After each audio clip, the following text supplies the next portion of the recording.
Hi guys, so welcome back to my channel. Today's video is going to be a bit more intense and more deep than my last video, but it was very requested by some people, and I'm going to try not to say 1,000 times in this video, but I've already said it once, so if I do, just let me be. Hopefully I get better at this. So today's video, I was going to make a video on my views on suicide and my experience with self-harm and suicide personally, but I think I'm going to save that for another video, and I'm going to make today's video just a story about my mom, so it'll be a story time video type thing.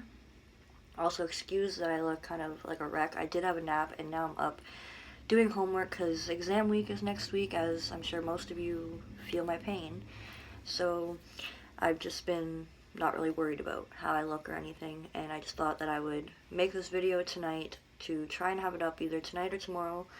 I just said again.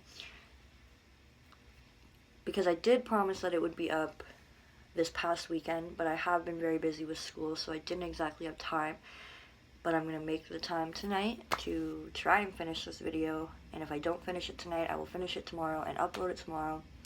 So I'm not sure if I'm going to edit this video completely, just because it is going to be a more deep video, and I feel like I don't need to make it look, professional or perfect, or try to make it look professional and perfect, just because it is more a serious video and a more personal video for me, that I just don't feel I need to take the time to do that.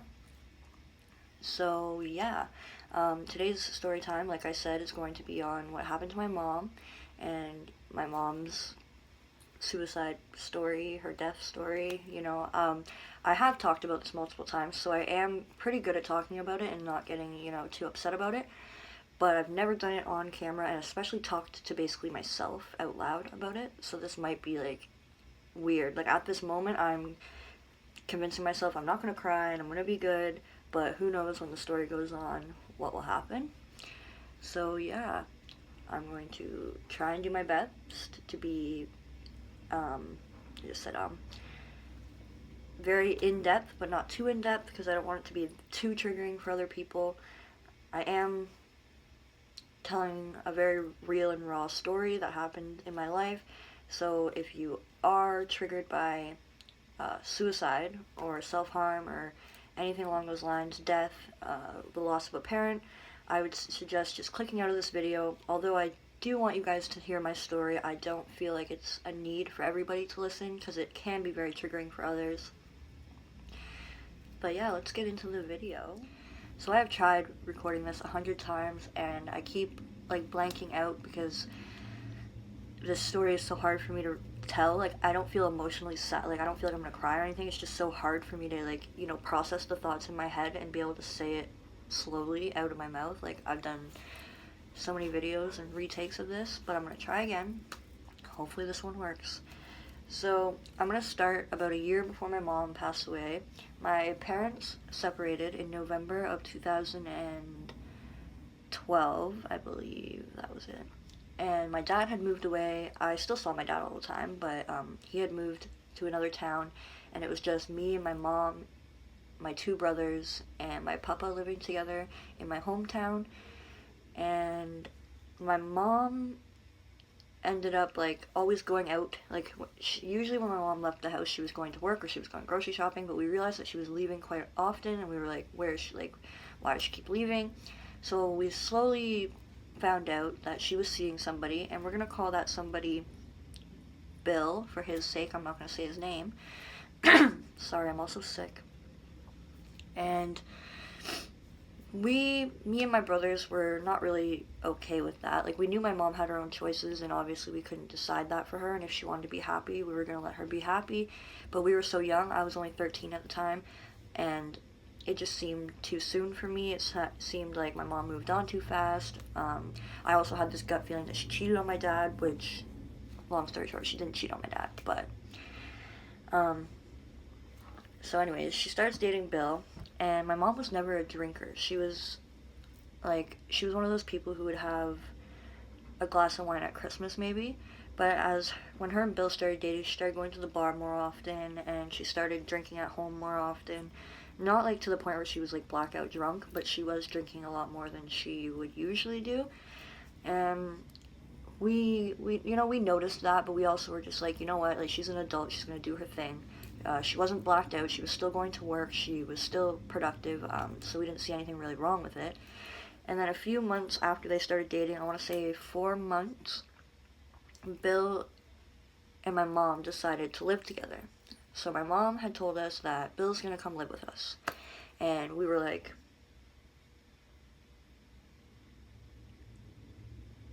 that's crazy. Basically, we were like, it's been 4 months, how can you, like, that doesn't make sense.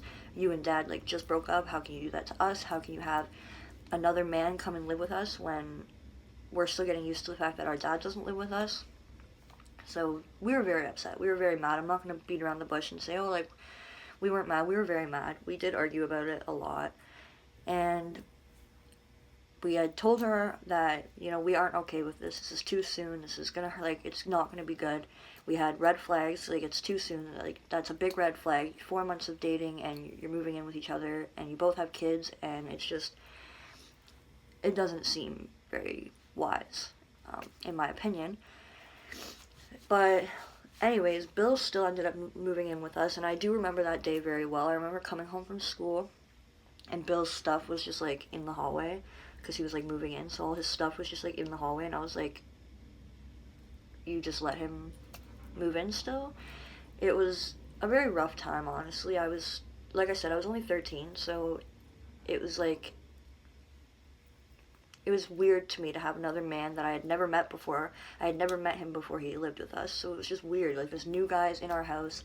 Our parents just separated. It's weird. So, Bill ended up actually being a pretty nice guy, and I know if my siblings ever watch this, they're gonna be like, why would she say that? But in my opinion, I was around him the most out of all of my siblings, and he ended up being a very nice guy. At the beginning of the relationship, he would always, like, sit down and have dinner with us. He would always sit in the living room. It wasn't like my mom and him were always just in the bedroom, like, doing their own thing. They were, like, always talking to us. We were still a family. He was just now a part of it. And he would drive me places. If I needed to go to my friend's house and my mom didn't want to drive, he would drive me. If I needed lunch money, he would give me lunch money if, like, my mom didn't have cash at the moment. He was an okay guy, at the beginning at least. And then a few months go by. I want to say, honestly, that's like a whole blur for me, that whole situation. Like, I don't really remember how long he lived with us. I know it was less than a year, sorry. And so a few months go by, I guess, and I had a fight with my mom and Bill because I had come home from school and I was very upset. Me and my friends had been fighting that day, and I just felt like I had no friends anymore, so I was very distraught, 13-year-old little girl things. And I sat in my living room, there was, like, a bigger couch here and then, like, a love seat here, and I sat on the love seat because my mom was sitting on the big couch, and I had said to my mom, can you come and sit with me? I just want to sit with you. And she said no. Which was weird for me because my mom was never that kind of person. Like, if you were sad, my mom would be there. She must have just been in, like, a mood or something. And so she said no. But then Bill walked in the door after work, and my mom got straight up. Like, I swear to God, like, seconds after that whole, like, thing. And she got right up as soon as he walked in the door, like, kissed him, said, like, how was your day, made him dinner, like, brought it to the table, all that. And so I was very hurt. I was, like I said, I was 13, wasn't very wise, and I ended up yelling at them. I was like, I don't understand. How could you get straight up for Bill, but you can't, just come sit with me for a minute and hug me? Meanwhile, I could have really just got up and went and sat with her. It's like, now that I'm older, I'm like, that was really stupid. But then she started yelling back at me, because that's what mothers and daughters do. And I had basically turned around and told Bill that my life was better without him, and that life sucks when now that he lives with us. And my mom had yelled at me for saying that, so I had looked at her and said my life would be better without you. I don't really remember how we made up from that fight, but I'm sure we made up from that. But a week after that fight, I came home from school, and I went into my mom's room. I don't remember why I went to her room. There must have been a reason. I don't really remember why. Maybe to find my cat or something. I don't know. Went into my mom's room, and there were dresser drawers everywhere, like just not in the dressers. They were on the floor. There was coat hangers everywhere. Like the room was a like disaster. And so I was like, what the heck happened? And so I went into my kitchen, I guess to make food or something. Again, this was like 5 years ago. Don't really remember that much. And there was a note on the counter that said, my mom had wrote it, and it was to my papa, so her father. Dad, I need you to cancel the Rogers bill, because we had Rogers TV, like, Bill helped pay for that. And so she was like, I need you to cancel Rogers. Bill has broken up with me. Something, something, something. Immediately, my heart sank. I felt so awful. I felt like, oh my god, I told him that my life was better without him here, so he left my mom. And so I immediately texted my mom, and I was like, I'm so sorry, Mom. Like, I should have thought about this. I don't know why I would do something like that. I don't remember her response to that, but I do remember messaging her and saying I'm sorry. I don't really remember too much after that. I just remember my mom being very down all the time. My mom always sat on, like, a chair in our living room and played computer games on, like, Facebook or whatever. That was her thing. Like, after work, she would have her Facebook games. And so I watched her do that for a few days, which was normal. Like, that's what she does. But it became, she would sit there and cry. Like, just cry and cry, and it just wouldn't stop. And she had all these Facebook statuses about how sad she is and how people just used her and all this stuff. And she was crying a lot. And I remember one specific night, she was crying a lot, and so I told her that she should go get some sleep. I used to sleep in my living room. Like, I had a bedroom, but I liked sleeping in the living room. It made me feel, like, safe, I guess. I don't know why. And so I was on the couch, and she was on the chair playing her video games and crying. And I said to her, you know, Mom, why don't you just go get some sleep? You know, it's been a long day, and you'll be better tomorrow. And I just remember telling her, like, don't cry over somebody like that you're worth more. And, you know, little 13-year-old me giving my mom advice. And basically my mom got up, and she went to go to bed down the hallway, and I said, Mom, and she said, what? And I said, I love you, and she said, I love you too. And she started walking again, and I said, Mom, I need you to promise me something. And she was like, yeah, what is it? And I was like, promise me you're going to wake up tomorrow. I always had this feeling in my gut that when people cried, they were automatically, like, going to kill themselves. I don't know why that was always in my head, but it was, so I was convinced. And so I said, just promise me you're going to wake up tomorrow. Promise me, like, I'm going to see you tomorrow, and you're going to talk to me tomorrow. And she promised. And so the next day, December 10th, 2013, I got up, and usually my mom straightened my hair when I was little because I didn't know how to do hair for shit. I still really don't. So usually she would straighten my hair for me every morning, but that particular morning, she wasn't awake to do my hair, which I did find odd. I was like, weird, because my mom was an early bird. She was up, like, even if she wasn't doing my hair, she would still be up playing her computer games. So I found that weird, but I was like, you know what? She's depressed. She's going through a heartbreak. She's probably just sleeping in. We're just gonna let her sleep in. So I had done my own hair that morning. Sorry. I'm like, should I edit this video? But I'm like, probably not gonna edit it. So basically, I did my own hair, and I walked to the bus stop to go to school. I was in grade 8 at this time, and I had got on the bus, and I went to school like I do not like I did every other day, but, like, you know, went to school. And that day was actually, the school day was actually a very good day. I still have a journal entry that I wrote that day saying this is the best day of my life. And it was just because those friends that I was arguing with that I mentioned at the beginning, or like a little bit ago, we made up that day. We were friends again, we had lunch together, blah, blah, blah. Again, little 13-year-old girl things. So I had written in my journal that it was the best day ever with a yellow highlighter. I still remember exactly writing that. And we all had lunch together, so me and my friends and I don't know like why this would come up in conversation, but we all started talking about what it would be like if our moms died. I don't really know why we were talking about that at such a young age, talking about our parents dying, but that's what we talked about. And anyway, I'm so sorry. I went home at the end of the day, and I noticed that my mom's car was still in the driveway, which was weird because she usually worked every day. And I was like, that's really weird. Why is her car still in the driveway? Maybe she doesn't work today. So I expected to walk into the front door and see her sitting on her chair playing computer games, and she wasn't. And so I was like, oh, this is weird. And then I was like, you know what? She probably woke up and now she's having a nap.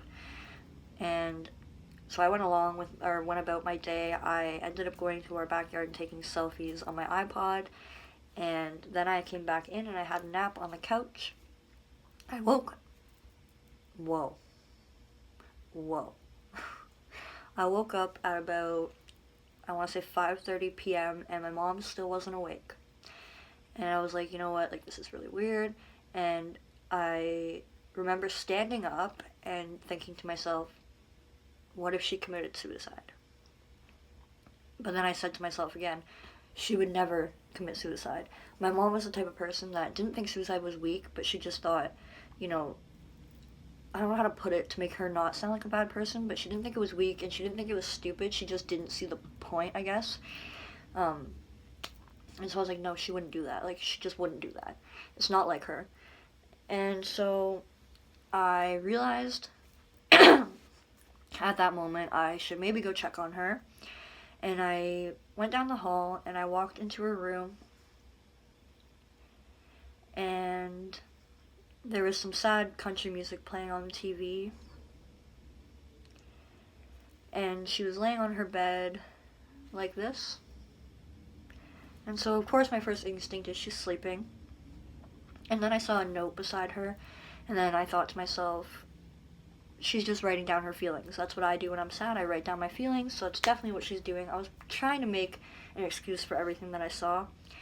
I then saw an empty bottle of liquor, and I was so young that I convinced myself it was cough medicine.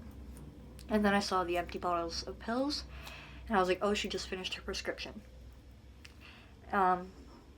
And I'm sorry. Fuck, I don't know what's wrong with me.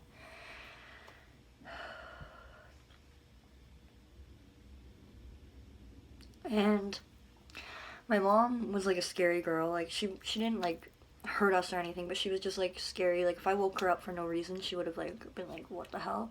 And so I like tilted my head to the side like this to see if I could see her stomach moving, or like her side moving, like, well, she like see if she was breathing. But I was shaking, so like it looked like she was, but I wasn't sure because my head was shaking. So I ended up just gently touching her shoulder, and she was freezing cold. And I remember my first thought to myself was, how can she be this cold when our house is not cold and she has blankets on her? I didn't really have an excuse for that one. But yeah, basically after that, I called my dad first, and I said, I don't think mom's breathing. And he was like, well, is she choking? And I was like, no, like, I think she's dead. I think she's dead. And my dad was like, well, you have to make sure, like, you need to check again. Like, you can't just call the police for no reason. You need to make sure. And I said, I don't want to go back in there. And he was like, well, is anybody else home? And I said, I didn't know. And he's like, so check. And I went to my brother's room, and he wasn't home. I went downstairs to where my papa usually is, and my papa wasn't home. And my other brother wasn't home either. So it was just me.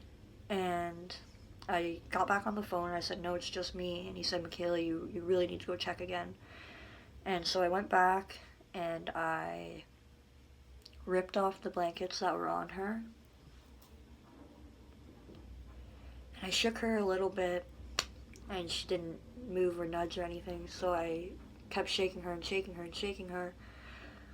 And, sorry, I promised myself I wouldn't do this. And she didn't wake up.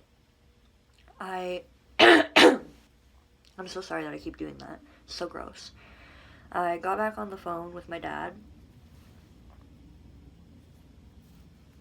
and I said, "Dad, Mom's dead." And my dad immediately said, "Okay, call the police and I'll be right there." My dad lived about 45 minutes away, but he did come as soon as he could. I called the police and I remember the exact conversation. They said, police, ambulance, firefighter, like whatever. And I said, I don't remember what I said because I needed like everything. So, but I told them that I think my mom's dead. And she said, "Okay, what's your address?" I told her my address, and she asked what my name was, and I said Michaela, and she said, "How old are you?" And I said I was 13, and she asked, she told me to stay on the phone with her until the police, firefighter, and paramedics arrived. I then remember hearing sirens, lots of sirens. I lived in a really small town, so it wasn't like I was in a big city and that was just like normal to hear all the time. Like, I lived in a very small town, so of course I knew that they were for me. And my first instinct when I heard the sirens was to put my cat in a room with the doors closed because my cat wasn't an outdoor cat and I didn't want her to run loose. And so they came in and they asked which room it was, and I said, "Go down the hall, turn to your left, and it's the first door." And then a few stayed with me and asked me questions again. "What's your name?" I said, "Michaela." They said, "How old are you?" I said, 13. They said, "How are you related to this woman?" I said, "She's my mom." They then asked, I don't really remember. I just remember them asking a lot of questions, and then they came back out from my mom's room and like gave each other like this look, and I just like knew deep down I was like, I was a bit too late. I internally knew my mom was dead when I called the police. I shook her and shook her and she didn't wake up. I knew that she was gone, but I was so young that I was hoping somehow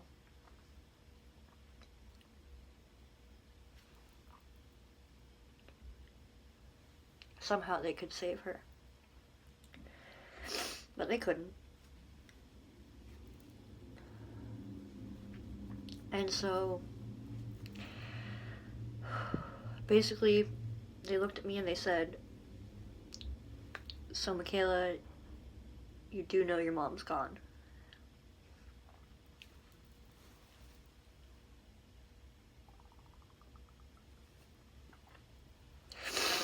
And I just kind of looked out the window. I remember looking out the window. Fuck, I didn't want to do this. I never cry when telling this story, but it's probably because I'm looking at myself right now and like it's just rough hearing myself say it. I looked out the window and I remember just repeating, "My mom?" Like kind of like in a question way, like, "My mom?" And I remember repeating it so many times until the police were like, "Okay, like, do you know where any of your family is?" And I said that I had an idea where my brothers were, but I didn't know where anybody else was.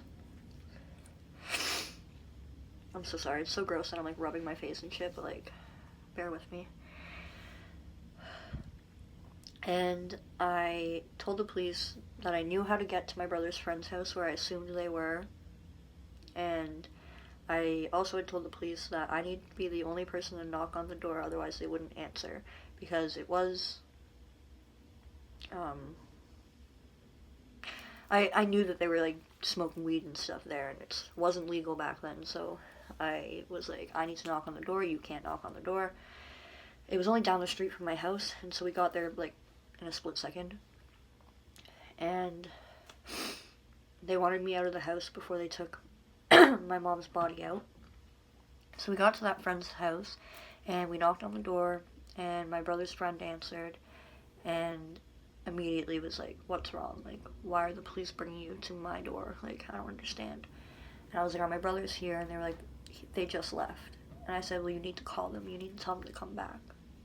And they said, why? What happened? And I just said, my mom's dead. My mom died. And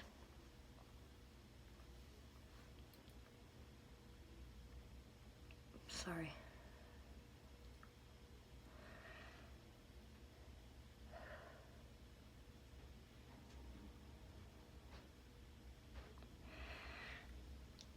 My mind just went to another place. And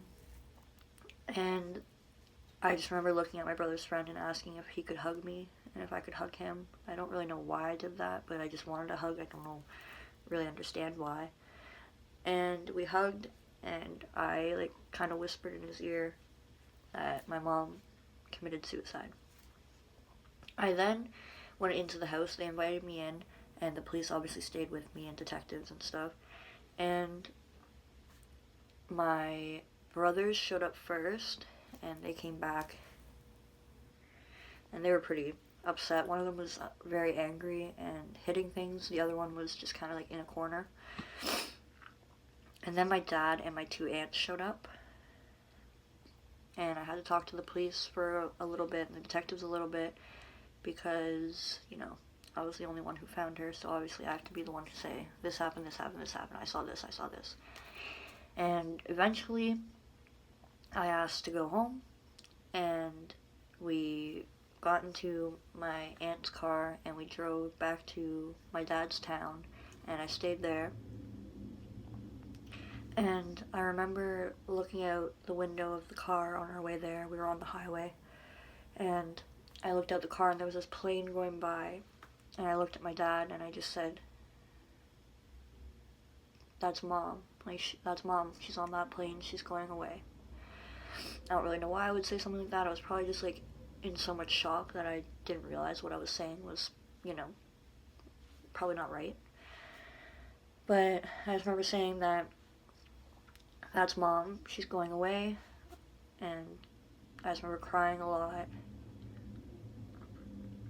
And when we got back to my dad's house, I had messaged my best friend at the time that lived near my dad, and I told her my mom's dead, and she was like, are you serious? Like, are you lying? And I said, no, I'm not lying. My mom's dead. And she came right over with her mom. She drove right over to my house, and I remember hugging her mom.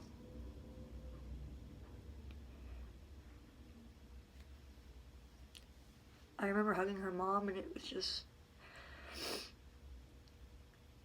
I don't know why, it just, like, it meant a lot to me to just hug her mom. I don't really know why. And my friend spent the night with me, which I'll always appreciate. She may see this video, she may not, and if she does, she knows who she is. And I just want to say thank you so much, because none of my friends were there like you were. Especially not during something so awful. So if you ever see this, thank you. To you and your mom.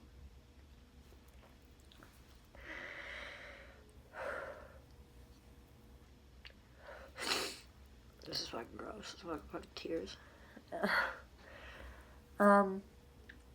So then I just remember going to bed. I don't really remember too much after that. I do remember the trauma team, or I don't know what they're called, like this trauma squad came to my house to, like, you know, like be like, see if I was okay and stuff, because I was so young and I had seen such an awful thing. And I don't really remember my conversation with them too much. I just remember them. And then after that, CAS did come to my house, and they did want to take me away because I had been through a traumatic event and I needed to be, like, secluded. I didn't end up getting taken away because I didn't need to be taken away. I think in that, I was only 13, but I still thought in my head, my mom just died and I just found my mom. I would like to be with my family, not in a foster home or whatever. And so I didn't end up going. I ended up staying home. And again, I don't remember too much after that. I do remember the day of her viewing, and I know this was a story time about how she died, but I will just include everything so I don't have to make another one of these depressing videos. And her viewing day, we went to my old town where we were having the viewing. And sorry this like video is really like quiet and like slow. I'm just like trying to process what I'm saying. So we went to the funeral home, and my brother went in first to view her body, and my brother came out, and of course he was crying. And then I went in next, and I wanted my aunt to come with me because I was so young, and I didn't want to do it alone again. And so I went in, and I walked up to her casket, and I said that wasn't her. And they were like, no, like, that's her. And I was like, it's not her. Like, that's not her. I was convinced that they got the body wrong. It was not her. I'm not sure if you guys know, but after you pass away, your body, like, changes very rapidly and very, like, it's insane. And so I kept screaming, that's not my mom, that's not my mom. And they eventually told me, that is my mom. And I said, why does she look like Edward Scissorhands? Of course I said something like that. Okay, so I had to, like, pause that or, like, stop that video. So I'm gonna keep going now. And, yeah. The viewing, I only really remember viewing her body and thinking that it wasn't her. Then her funeral, I think that was a lot harder for me. We walked in, and there was pictures everywhere of, like, her and her family and us. And I didn't really look at them too much because I don't really, like, I just thought, I've already seen these, why do I need to look again, and why am I just going to depress myself more? So, when the funeral happened, me and my brothers each got to pick a song to play while they brought her body in and out, and I chose Let Her Go by Passenger, which was a very not good song to choose, but I was 13, it was a big song back then, so I was like, yes, like, we gotta play this one. Wasn't very smart of me. Long story short. My brother played Drink a Beer by Luke Bryan, and my other brother picked If I Die Young by the band Perry. That was my mom's favorite song, and my mom's favorite band. So, we chose those 3 songs. I don't remember what order the songs went into, but when they carried her in, there was a song playing. And it was rough, you know, my mom's brothers were carrying her in, and it was rough. Basically, the priest said a bunch of stuff.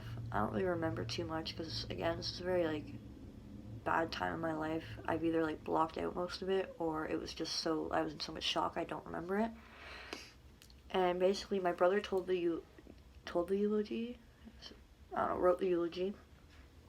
and it was very,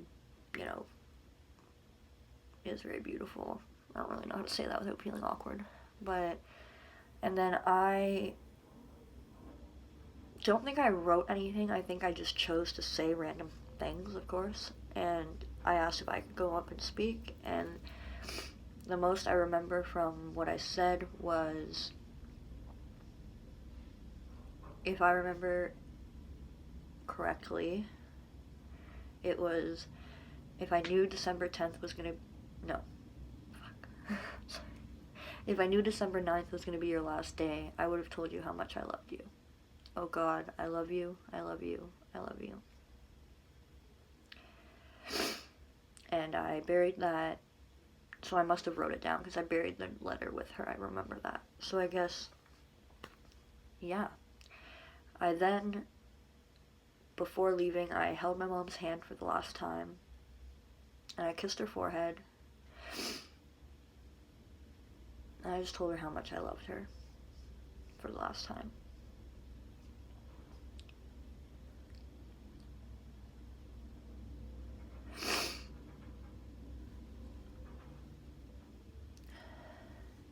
Then my mom's burial. was months later because my mom died in December, so the ground was frozen. They couldn't bury her. So my mom was cremated and then buried in the spring. And my mom was buried with her mom. Like, we always knew she would want to be buried with her mom. So we buried her with her mom. And at the burial, we all let go of balloons. I didn't really believe in that whole balloon thing back then, so I just let mine go. Like, I just didn't really care. And yeah, they lowered my mom's ashes into the ground. It was, her ashes were in a china glass thing. It was like white and blue flowers, and then they put it in this like velvet bag with gold handles, and they lowered her into the ground while saying some stuff. And I just remember freaking out. Like, that was when I realized it was real. Like, it was really real. I would never see her again.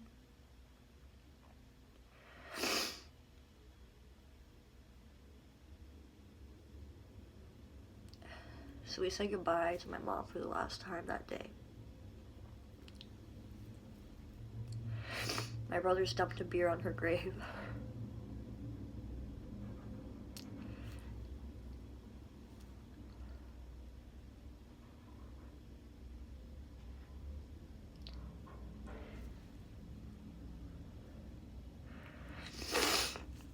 So basically, after all that, I ended up getting diagnosed with PTSD, which is post-traumatic stress disorder.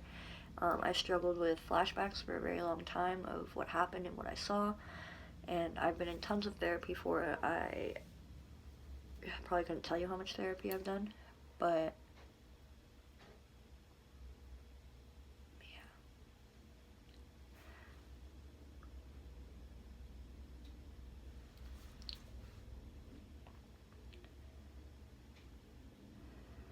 So, this past December, so like 2 months ago, a month ago, a month ago was the 5-year anniversary of my mom passing away, and I've never felt so strong. 5 years ago today, I was in a very rough place. I was not seeing a purpose without my mom, and today I can tell you that I am now living my best life, and I am living the days that my mom couldn't.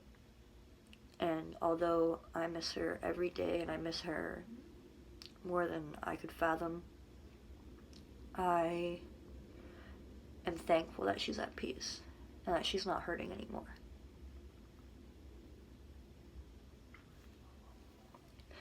You know,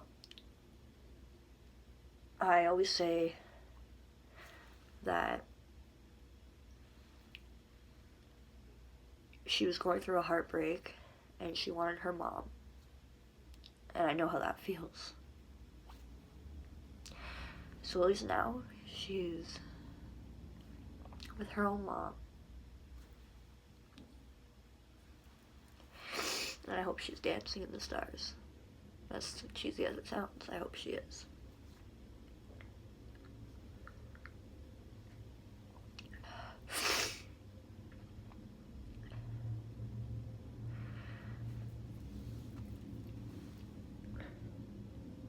And so, I'm gonna start to end this video by saying thank you to everyone who's supported me along this journey, and thank you to everybody who's ever been there for me or thought of me or anything. And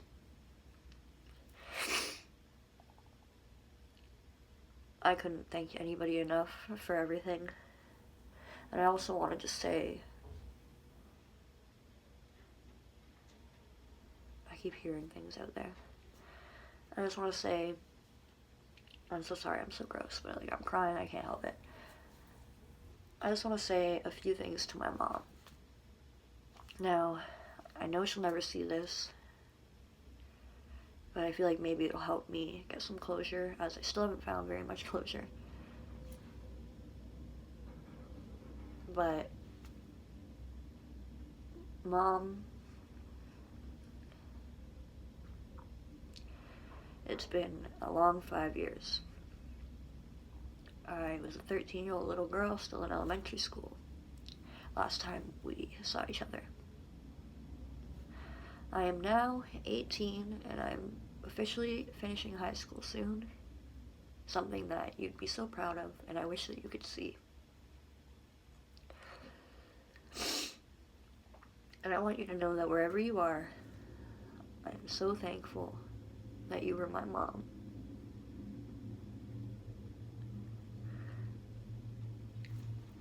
And I know that we never saw, well not never, but we barely saw eye to eye. But you were the best mom that any little girl could ever want.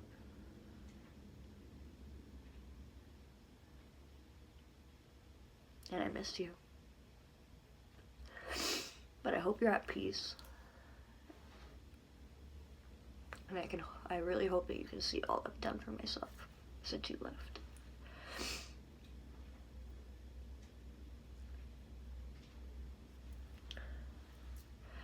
And I know I'll see you again one day. And although I wish it was sooner rather than later, I've got to keep going, because that's what you'd want me to do.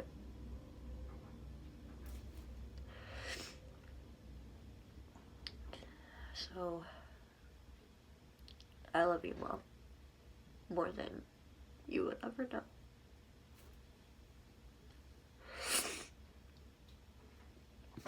Okay, so after that long, really sad video, I'm going to end it off by saying, if you or anyone you know is struggling with suicide, self-harm, thoughts of either, struggling in any way, I really beg you to reach out to somebody. It doesn't have to be a professional, it doesn't have to be anybody. It could be me if you want. My social media is in my description, and I encourage everyone who's struggling to reach out, because suicide does leave a mark, no matter whether it's on your loved ones or it leaves a mark. And although I accept that this has happened, I still don't think it's right, and I understand what it's like to feel like there's nothing left and there's no hope and nothing will ever just be better. But it will one day. And I promise that reaching out to somebody will go a long way. I swear it will. Usually I'm more motivational than this, but that video kind of did not think I was going to get that upset about that. Usually I don't, so I'm not really sure what happened there. But I encourage anyone who's struggling, or if you know anybody that's struggling, to get them or yourselves to reach out to somebody and to talk about it, to tell somebody that's how you're feeling. Don't keep it inside, don't hide it. And if you can be there for somebody, be there for somebody.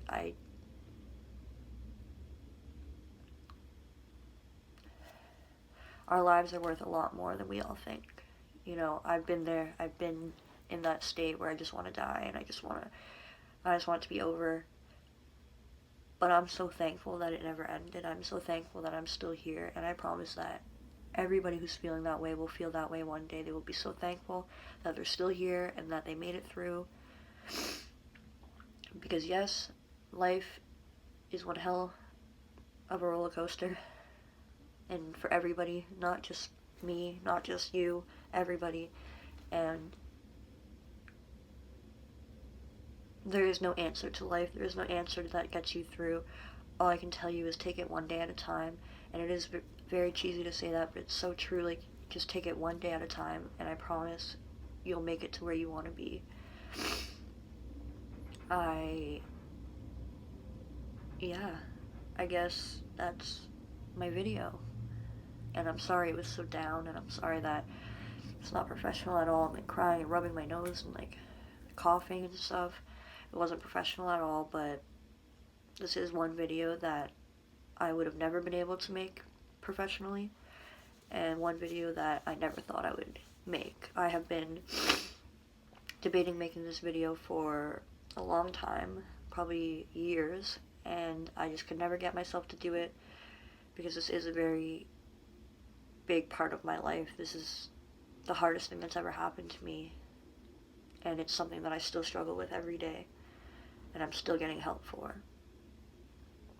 But like I said before, I'm so thankful that I'm still here, and I'm thankful that I am sharing my journey with you guys. And I hope that this can show one person that suicide does leave a mark. And although it isn't selfish, and like, how do I explain it? It's not selfish, and like I said, I've been there, so I know what it feels like to just want everything to be done. But once you're in a better place, you'll be so thankful that you made it through.